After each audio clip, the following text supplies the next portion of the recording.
everyone, and welcome back to Girl Inside. This is a podcast all about staying indoors with me, Hannah Darkling. I am a homebody, self-admitted, for quite a few years now. I'm an extrovert, but I'm a homebody, and that means I'm always unhappy. I hope you're staying well during this really weird time. Does anyone else feel like this is normal now? We're in a weird space where it's been a month, just over a month, just less than a month. It's getting to that 4-week mark for most of us, depending on when you started self-isolating. But that month of really like very low to minimal human contact, except for with the people that you live with in your house, if you live with somebody, whether that is a lucky thing for you or not, I'll let you decide after a month of being with those same person or people. It's sort of getting to a point where this is the new norm. I think it happened quite quickly, which to my mind is probably pretty normal for any big life change.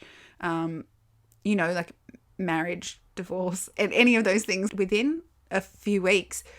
This is what's usual for you, and it's kind of expected, and your body is used to it and your brain is used to it. So I'm feeling, I don't know, that kind of makes me feel a bit more isolated, which is, I understand, counterintuitive. But that is because for the first 2 or 3 weeks, people were very much aware of, we're suddenly all isolated. We suddenly all are disconnected. I'm going to text more. I'm going to reach out more. Let's do Zoom chats and hangouts. And then, I don't know, this week it's just felt like everyone is sort of back to their normal life and isn't doing that over the top reaching out or messaging back, really. There, I think, was a moment where we were all pretty prepared to just like text anyone back because we needed contact. And now, some of my messages aren't getting replies, which is fine. People have lives, and like this is the type of time where your mental health comes first, and I would not begrudge any of my friends or acquaintances or anybody for not responding to a text or an email. And for me, it probably feels like a full week. I'm like, they haven't responded in like a full week, but actually it's 3 days. And I was thinking about recording this podcast and sitting down, and for quite a few days I've thought about what it is that I want to say. I've got something, funny thing, little thing, maybe I'll drop that in, maybe I'll record one today. I didn't do it because I wasn't in the mental space to. I've had a really bad week. We'll sort of touch on that in a minute because this is Girl Inside. We're going to go deep into my brain, baby. Going to learn all about my idiosyncrasies and neuroses, and all the other seas and oceans as well. Oh, I hate that I said that and then laughed at that. But I wasn't making one of these because I wasn't really in the space for it. And then I started to feel really guilty. I was like, it's been a full week, going to VidCon for multiple years and doing a lot of work around content creation. It's really drilled into you. Consistency, minimum once a week is what you should be putting something out into the content space, because everyone's creating something. You want to stay relevant. You want to let the algorithms know that you're still active. And in my head, I'm going, it's been a week. Oh my goodness. I mean, as much as I say like, I don't care about the algorithms, but I do, and we all do. And as much as you want to say, I'm not doing this for the numbers, something in your head is very much interested in who's watching, and do they like it, and do they like me, and all that sort of stuff that I sort of touched on last time. I have that thing in my head of, I'm not doing it for the numbers, but oh my gosh, it's been over a week and I haven't made anything, and the algorithms, they're going to hate me. But actually, it was like 3 days and I hadn't made one. And then I got really depressed, and now it's actually been about a week. But yeah, there was a few days, the last 2 or 3 days, where I just was really not coping with being in the same 4 walls. I think I hadn't gone for a walk in a while. My diet was really bad. Easter was happening, so we had a lot of chocolate in the house. And I know that Easter Sunday is usually the day you give chocolate, but we had it in the house and there was so much. So I was just eating chocolate for so many days, and I would wake up and have chocolate for like breakfast, because I was like, I'll just have a quick snack before I jump in the shower, or just whatever. And I would have a tiny square of chocolate. That's not healthy, and I was consciously aware of that, but also just like, but whatever, doesn't matter. No one's coming over, I'll do what I want. So yeah, I was just eating like trash, lots of bread, lots of sugar, lots of the things that I know that my body does not work well on. Like I do a very much a high and then a crash. And it was really, really rough. So I did spend, 4 to 5 days rewatching all the seasons of Outlander, which is a real bad show. It's real bad. Season 1 is great. It's like epic love story, romance, Scottish Highlands. You know, I'm a single 31-year-old lady. That's very much what I'm interested in as a Scottish man. I'm sweeping a lady off her feet. And so season 1's great, and then it just gets a bit weird. They sort of like go to France, and then the whole, because she time travels, suddenly they're like, well, time travel's real in this world, so let's bring more magic into it. And then magic becomes a thing. But then they're in the West Indies, and there's a sort of racial undertone of like, I don't know, slave stuff and a lot of Native American magic, shaman healing stuff, which is just, it doesn't, I don't know, it makes me feel a bit irky. Like, I don't want to watch this anymore. It's just not really gripping me. Also, season 1, so of any show that you like, you're like, season 1, you can kind of live in this fantasy world of like, oh, what if that happened to me? Whether it's about like, you know, whatever you want, being a singer or finding a Scottish man to love you and sweep you off your feet and like throw you over a horse or whatever. Why are all of my podcasts so horny? I think you know why. I think because I've been alone in this house for a long time. And by alone, I mean alone in my bed for longer than the quarantine's been going on. Anyway, you can watch the first season of a TV show and kind of live in that world of fantasy and get caught up in it. But by season 2, when they have to somehow keep it the same but sort of different, and they tend to expand the world and you get a lot more subplots and like, you know, secondary characters coming into it, suddenly you're like, oh, they're putting a lot of effort into keeping me entertained, and I personally feel like a lot of shows don't quite keep that same magic. And maybe it is just the honeymoon period, right? Of literally, I'm watching a new show and I'm so excited, and then by season 2 you're like, okay, I know the cadence of this show, I know the beats and how they're going to hit and all of that sort of stuff. And maybe it's partly because I'm, you know, I've done that script editing and development work, and that's so much of my life is assessing scripts and really thinking about what's working and what's not working, and how can you make it better and how can you break it down, and what are the beats and does it hit at the right time. And so sometimes when I watch a TV show, it's impossible to not see that and think of that because it's just in my brain, which is why I think maybe I should start watching really crappy reality TV shows. The only reality TV show I currently watch is Gogglebox Australia. If you're not from Australia and you're like, Gogglebox is crap, I've seen the UK version, it's crap. The Australian one, there is a difference in the way that they edit the show together. If you've watched Love Island, is it Love Island? Or the other one? The one with the Irish presenter. It's a British love show where they're on some kind of island. And it's an Irish presenter, and they kind of take the mick of themselves in the voiceover. That is how, and that's what people love about that show. It's a self-aware reality love show, sex show. It's not about finding love. It's about finding two hot people that you can watch having sex, which is all media. And like, I don't blame them. You know what I mean? But that is the same as what I feel Gogglebox Australia is like, there's that voiceover and the way that they edit the clips together of one family saying something and then another family kind of almost responding to them is so well put together. But that's the only like quote unquote reality show that I watch. And so that's the way that I see a snippet of The Block or MasterChef or The Bachelorette when it's on, like all of those shows, Celebrity in the Jungle, whatever it's called. I'm a Celebrity, Get Me Out of Here. Is that what it's called? Welcome to the Jungle. Survivor.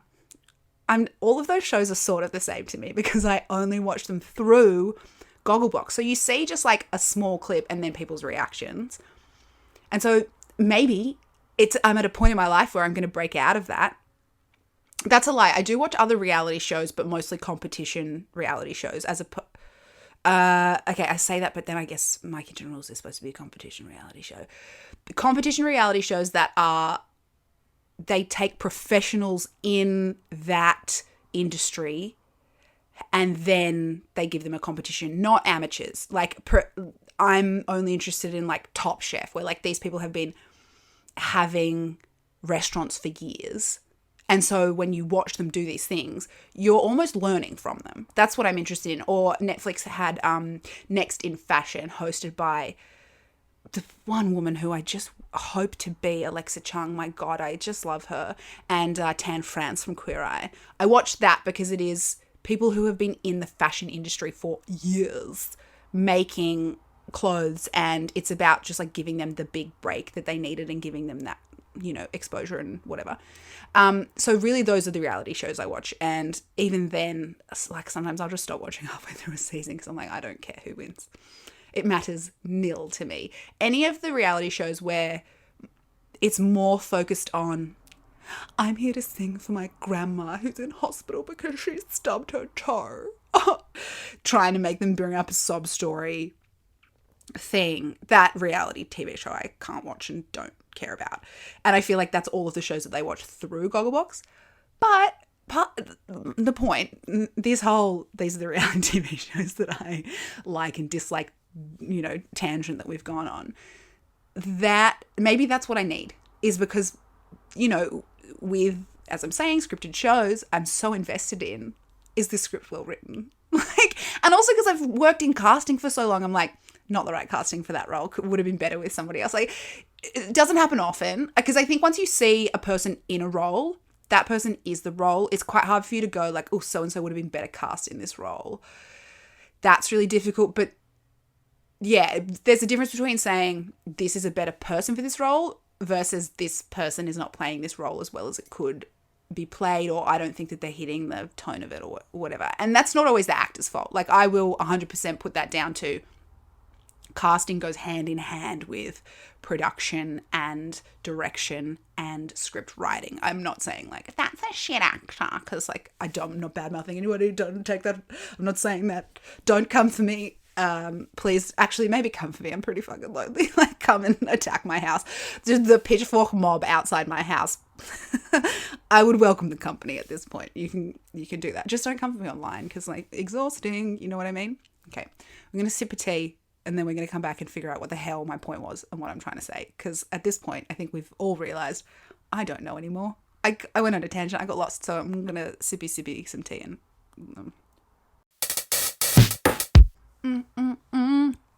It's kind of hot. Didn't let it steep enough.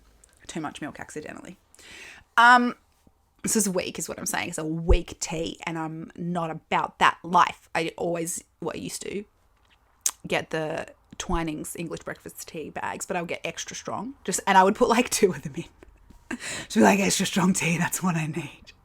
But now I'm having that really Russian caravan tea that smells like a campfire that I mentioned in an earlier podcast. And you don't need that much, but I certainly didn't let it steep for long enough. Oh, there's a dog. Did everyone else hear a dog bark, or have I just delved into cabin fever insanity? It doesn't sound like the normal dog that lives across the road and like yaps all the time in my suburb. I was about to say neighbourhood, but it's not really a neighbourhood. I live on a pretty main road, so it's not like I know my neighbours at all. It's not like we're friends.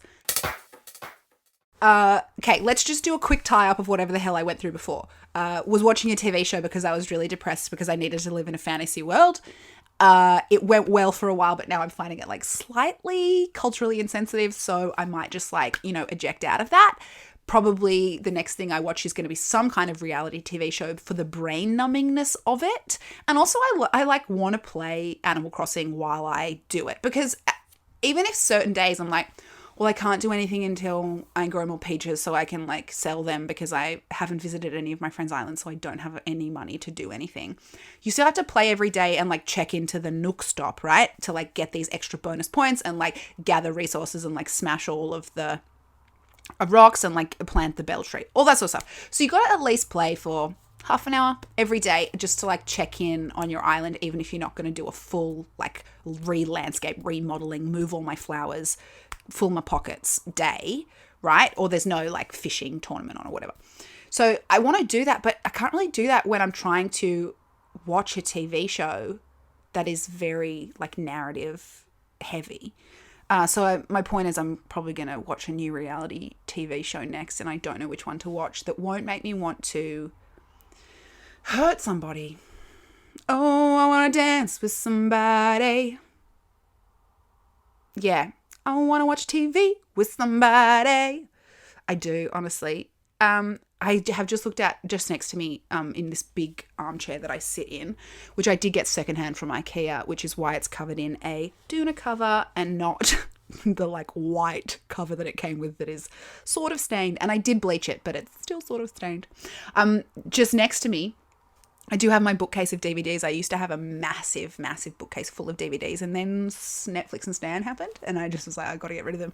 So now I have all of those that I have sorted out, but quarantine then happened and self-isolation happened and social distancing happened, and so I've got all these DVDs that I want to sell on or give away or donate or do something with that they're sitting in the hallway of my house now and they're in the way, but I have the ones that I'm going to keep on this tiny bookshelf. And I did just look to the left and I saw Skins there, and part of me was like, maybe I'll rewatch Skins, because that was, but then I don't want to go back and rewatch Skins and be like, oh God, you're teenagers, you're 14, get over it, like you're being so dramatic. What's that? There's some sketch online, and it is, I think it's like, if a gay man had been best friends with Juliet during Romeo and Juliet, and he's like, you are 14, you are not in love. I don't know what the exact quotes. And then the last thing he goes, look at your life, look at your choices. And I just quote that all the time. Look at your life, look at your choices. But I feel like it would be like that rewatching Skins. Am I going to hate them because they're teenagers and I'm like too old now?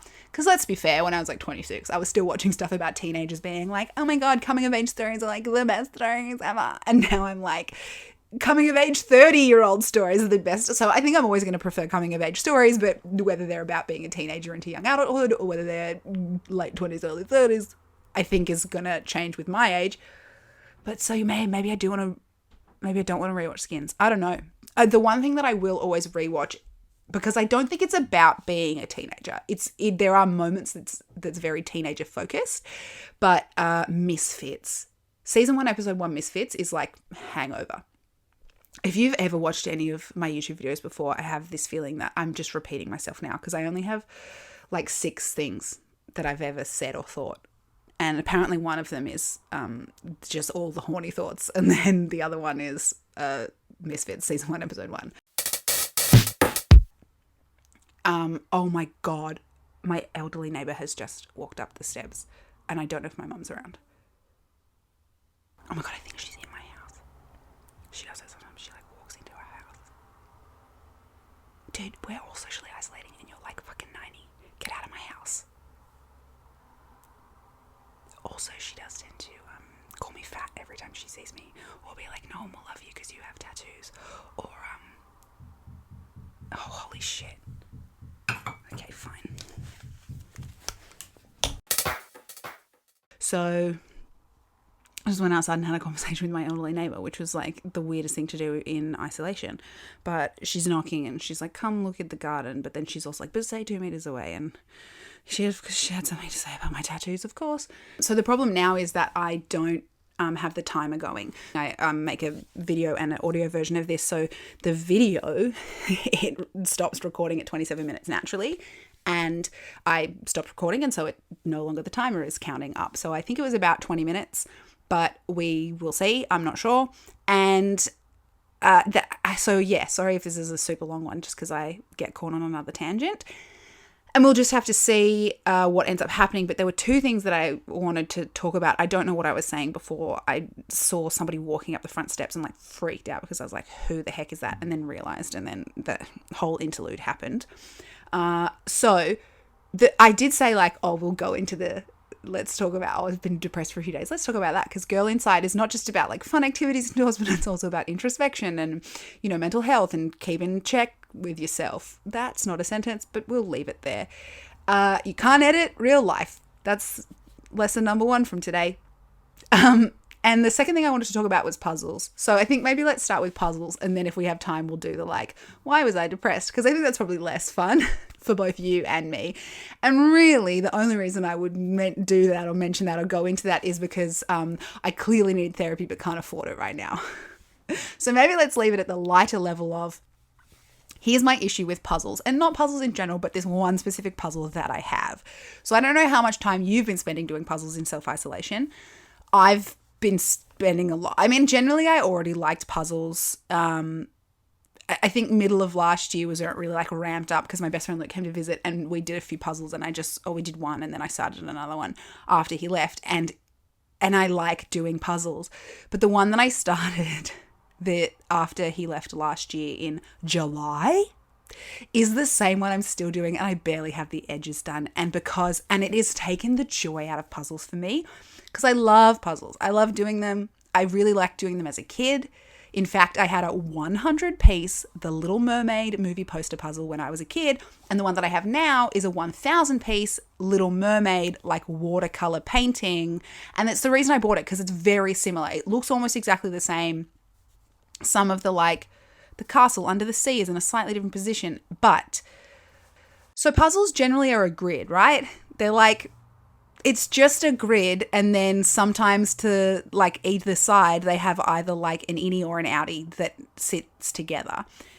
The puzzle that I'm doing right now is not like that. It is so, I don't even know how to explain. It's like so random. That's so random.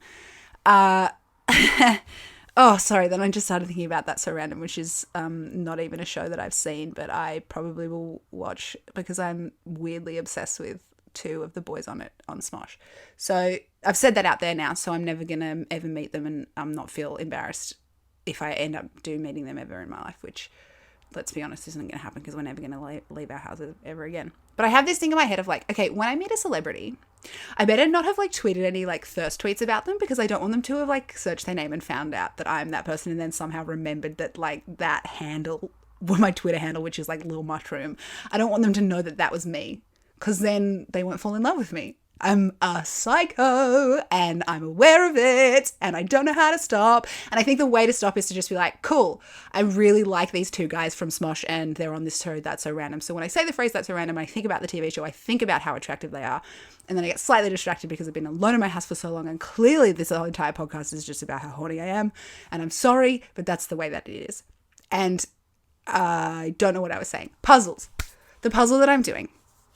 Little Mermaid, right? Ariel. She is gorgeous. And Prince Eric right next to her holding hands, discreet touch on the palm to palm is holy palmer's kiss. Babes. It is, I love it. And all of the cute fish under the sea. It's great. And I'm really enjoying looking at the box. I'm not enjoying looking at the puzzle pieces that don't fit together. And the amount of times that 2 puzzle pieces, I'm like, these definitely fit together. Because the entire puzzle is like blue sky, blue underwater, and it's friggin' huge, and it's all just kind of shades of blue, but it's also watercolor, so it's not like a consistent gradient that you can look at. It's like really modeled and changing, so it's a very difficult puzzle. And then the pieces are not cut in a grid. They're just random weird shapes, and the amount of times that I've been like, these 2 pieces go next to each other and tried to put them together, it just doesn't quite, like, they don't go together. So you're like, okay, I guess that's not where it is. And then later you'll be like, okay, that same piece I tried earlier, now I have a second piece next to it. I'll put it in and it fits perfectly. You're like, wah! So it's really difficult it's not like you can make a row of pieces and be like, okay, well, this is somewhere in the middle of the sky and I have a row of 8 pieces and it's going to sit in the middle of this puzzle until I can connect the edges to it. You're not like, oh, okay, so this is, the farmhouse in the distant background of this, pastoral scene puzzle. So I'm building the farmhouse here and it's just a clump in the middle of your kind of like empty puzzle. It's, an island in the middle of your puzzle and you're going to connect it. You cannot do that with this puzzle. You have to like match piece next to piece. And I've separated them into like 7 tubs of this is the cliff face and this is underwater and this is the castle and this is Eric and Ariel and their faces and this is the sunset. And I've done that, but also so much of it is just blue that I really can't do it. So it's taking me so long to do this puzzle and it's actually making me so angry. And I think you can hear in my voice how worked up I am about it. And is that because I'm angry about the puzzle or is that because I'm having a manic episode? The answer is porque no los dos. It's both. So anyway, puzzles should be cut in a grid. And I think that the thing that makes a puzzle exciting. If you want to make a puzzle harder, just do like all one color. And then it's about the grid, or do a gradient or do like a clear puzzle like that. I want to get one of them. That looks awesome. But the pieces are all irregular. I don't think I've seen any two pieces that are the same shape. I'm sure there are because it's a 1,000-piece puzzle, so it would have to be a repeated pattern that they like cut it with. But I haven't seen them yet. I don't know. And anyway. So I've got one of those puzzle rolls. I have rolled it up and put it away, and I keep wanting to get it out, but then it makes me angry and stressed. And I just don't think that that's what that activity should be. You know, we're puzzling in isolation so that we can calm our brains and use our hands and just like check out from looking at a computer screen for too long, because let's be real, that's my day-to-day life. But the puzzle's not helping, mate. It's just not helping. So that's my puzzle rant. That's what I wanted to say 6 days ago when I was like, oh my God, I haven't recorded a podcast in so long. All of my fans, my adoring fans, will be missing me. I'm my most adoring fan. Like, I'll rewatch my own shit, and it's really sad sometimes. Except I don't watch the sit-down videos that I used to put on YouTube. I'll rewatch vlogs. Those ones I'll rewatch, but man, some of the early ones are rough. Really rough to watch. Mind you, none of them are online anymore because I didn't understand copyright, and I got a copyright claim against one video, and they were all from my big holiday, so I took them all offline because I was like, I don't want any more of these to be lost to the ages to a copyright claim of some company that, you know, you can get the contact details and email them and be like, please release my video, but they never will because you're a nobody, and YouTube doesn't care about creators. Anyway, that's a whole other tangent about YouTube and creating and VidCon and all of that sort of stuff, and that's something that I definitely care about is content creation, but just trying to care about it at a level which is healthy for me. I haven't found that balance yet, and I really would like to. So I'm gonna keep going. I'm sorry, I just thought of something and I really want to talk about it. So if this is like a 35-minute podcast instead of a 27, that's just the way it's gonna be, baby. Like, what else are you doing with your day? You know what I mean? Just put this on while you like have a bath. Listen to the sound of my voice as you lie in the bath, and I don't know what you do in the bath. I don't wash myself in the bath. After I have a bath, I have a shower because I'm covered in like smelly, oily, sticky, glittery shit from all the Lush bath bombs that I put in. So when I sit in a bath, I'm just lounging. You know, I'm not there to wash myself. I would never have a bath to wash myself. I think the bath water is dirty. Like, you're touching your own butthole. It's gross. Anyway, that wasn't the tangent that I was like, let's extend this podcast so I can talk about it. This is the tangent. I said I hadn't found the balance yet. And balance to me is something that keeps being like a recurring theme in my life. And I've said this before and I'll say it again. I don't believe in star signs. I just like attention, which is why I like retweet, blog, post, all of this stuff about Aquarius. Because like, girl, I just want to be the center of attention. I just want everyone to know everything about me all the time, but only at like a really superficial level, and definitely not the deep dark parts of me because I'm ashamed.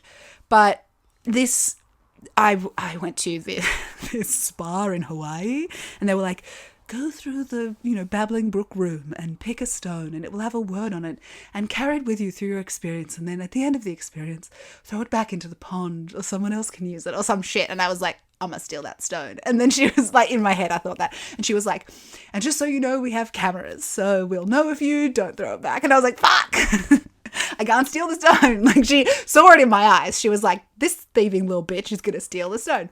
But I picked it up, and the word that I got was balance. And there's something about my name being a palindrome, Hannah, Hannah. You get halfway through, you turn around, you go right back. It makes me, I quit shit all the time halfway through, and I think it's because of my name. And I am constantly like trying to find this balance in my life, like also having bipolar mood disorder, trying to, swings and roundabouts, ups and downs, the roller coaster of emotion, the natural cadence of my brain chemistry, that kind of natural up and down that it has. Trying to find balance and equilibrium is such a big focus in my life, and trying to not do things to extremes. It's constantly this like recurring imagery and message that I get like from external sources. And the reason I bring it up in conjunction with horoscopes is because I think that it's not real. The minute that I had to start wearing reading glasses, I'm 31, girl. I'm wearing glasses for the computer. Like, we don't know how bad computers are for our eyes yet, and I think it's not good. I've got them glasses. It's only when I got them that I suddenly was like, everyone I know wears glasses. I didn't notice that before because I had that. And I think partly it's because you start talking about your experiences, and that's when people go, oh, me too. But also just visually, you notice it. And because I think my brain is keyed into like, Hannah's a palindrome, it's two halves of a whole, it's the same side of two coins, blah, blah, blah. This whole thing, right? That I have in my mind about my name. And like, I think naming things do give them power, but I'm not sure if I necessarily believe that like if you give a child a certain name, they will have certain personality traits, which is why I bring it up with horoscopes. And I think that because I have gone, well, Hannah is like a half balancing act, mirror image, blah, blah, blah thing, that I tend to remember, notice, identify many more themes of balance and equilibrium out in the world. And so I'm like, it's external forces telling me this thing, but it's not. It's just me noticing them. And I think that's probably like a healthy approach to have of, it does have meaning, but it only has meaning because I ascribe that meaning, because I've decided that's what's important to me, because I think that that's a healthy way for me to move through my life and find a balance with my brain chemistry and with, you know, not going to extremes and blah, blah, blah, all this stuff. And I think that that's probably a healthy way to engage with like horoscopes or something. Like for me, it's fun and silly, horoscopes. And so I'll be like, well, I'm an Aquarius and that means I'm XYZ. But I don't know how true it is. And I'm certainly not going to change my behavior based on a horoscope in the morning. And to be fair, I'm not reading the, you should focus today on your finances, or like today you'll find true love horoscopes. I'm looking at like memes online, you know, so it's not the same type of taking meaning from it. But I don't really know what that tangent was about, but I said the word equilibrium and I was like, guys, this is so important to me. I have to explain to you equilibrium. And that's why we call this podcast Girl Inside, because half of it is talking about the TV shows I watched for, 4 days while irreparably depressed because, I don't know, partly bipolar, but also isolation and family and living in the same four walls, cabin fever. And then the other half is like puzzles. Haha. And then the third half, because we live in a world where three halves make a whole now, the world where I didn't plan what I was going to say before I said it. So that one part is TV shows or pop culture, and one part is like puzzles be crazy, right? And then the other part is, and here's some weird shit inside my brain. That's what Girl Inside is about. It's like, partly it's about being a homebody, and partly it's about being a psycho person trying to deal with being a homebody, because I'm a psycho person. And that's it for today. And thanks for hanging out with me. And I hope you are staying well. And I'm going to say it again. I don't care if it's a little bit weird, but I think maybe I'm saying this as my sign off because I'm well horny, as we've established, and well desperate for just anyone to say it back to me. I don't know. I just think it's a really like loving thing to say to someone. I think that you're a babe. I find that like, I don't know. It's not like overly romantic of like, I adore you.